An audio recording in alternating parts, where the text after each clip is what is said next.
एक गांव था जिसका नाम सुंदरपुर था। वहां आशा नाम की एक महिला अपने पति विश्वनाथ के साथ रहती थी। उनके दो बेटे थे। एक का नाम राजू और दूसरे का नाम सुहास था। राजू और सुहास दोनों पढ़ाई में बहुत होशियार थे।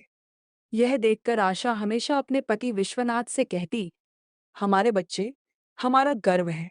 हम इन्हें अच्छी शिक्षा देंगे और इन्हें अपने पैरों पर खड़ा करेंगे। विश्वनाथ बोला, हाँ आशा, मैं भी यही चाहता हूँ। हम अपने बच्चों के लिए बहुत मेहनत करेंगे। आशा बोली, हाँ, अगर हम अभी थोड़ी और मेहनत कर लें तो बाद में बच्चों की पढ़ाई में कोई परेशानी नहीं होगी। आशा और विश्वनाथ दोनों मजदूरी का काम करते थे। वे दिन भर मेहनत करके पैसे कमाते थे। एक दिन सुहास ने अपनी माँ से पूछा, माँ, आपके पैर को क्या हुआ? आशा बोली, काम करते समय मैं फिसल कर गिर गई थी, इसलिए थोड़ा सूज गया है। सुहास बोला, आओ माँ, यहाँ बैठो, मैं आपके पैर की मालिश कर देता हूँ। लेकिन आशा ने मना कर दिया। फिर भी सुहास ने तेल लगाया और अपनी माँ के पैर की मालिश करने लगा। अगले दिन आशा और विश्वनाथ हमेशा की तरह काम पर गए। दोपहर में विश्वनाथ सीमेंट की बोरी लेकर ऊपर जा रहा था। तभी उसे चक्कर आ गया और वह 5वीं मंजिल से नीचे गिर गया। उसके सिर से खून बहने लगा। लोग तुरंत उसकी मदद के लिए दौड़े। आशा भी वहां पहुंची। अपने पति को बेहोश देखकर वह रोने लगी। जल्दी ही विश्वनाथ को सरकारी अस्पताल ले जाया गया।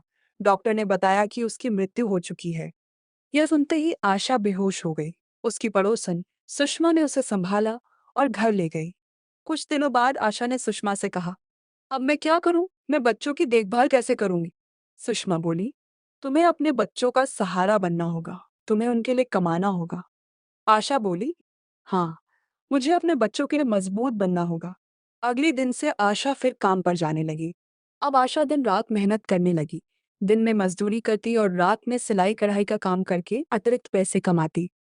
एक दिन राजू ने अपनी माँ से कहा, माँ, आप इतना काम क्यों करती हो? आप बहुत थक जाती हो। आशा मुस्कुराकर बोली, जब तुम दोनों बड़े हो जाओगे तब मैं आराम करूंगी। राजू बोला, हम मेहनत से पढ़ेंगे और पिताजी का सपना पूरा करेंगे। सुहास बोला, मैं इंजीनियर बनूंगा और खूब मेहनत करूंगा। दिन ऐसे ही बीतते गए। आशा की मेहनत रंग लाने लगी। उसके दोनों बेटे स्कूल में हमेशा अच्छे अंक लाते थे। अगले साल राजू ने 12वीं की परीक्षा पूरे जिले में प्रथम स्थान से पास की और सुहास ने 10वीं में टॉप किया। आशा की आंखों में खुशी के आंसू आ गए। राजू बोला, माँ, अब मैं इंजीनियरिंग की पढ़ाई करना चाहता हूँ। आशा बोली, लेकिन बेटा, उसमें बहुत पैसे लगते हैं। राजू बोला, मुझे स्कॉलरशिप मिल जाएगी और फ्री एडमिशन भी।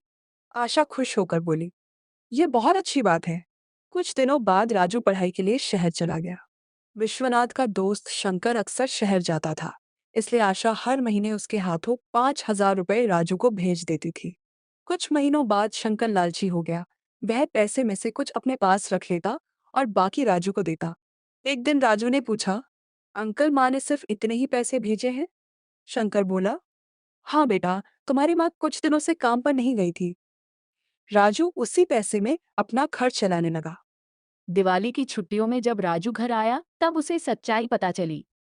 उसने अपनी माँ से पूछा, माँ, आप हर महीने कितने पैसे भेजती हो? आशा बोली, मैं हर महीने 5,000 रुपए भेजती हूँ। राजू बोला, लेकिन शंकर अंकल बाद में सिर्फ 3,000 रुपए देने लगे। आशा समझ गई कि शंकर ने पैसे रख लिए थे।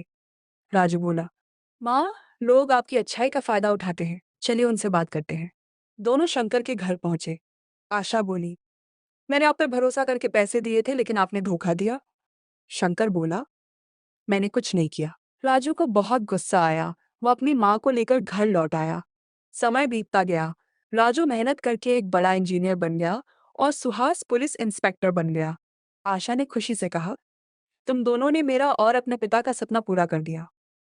राजू बोला, माँ, ये सब आपकी मेहनत की वजह से हुआ है।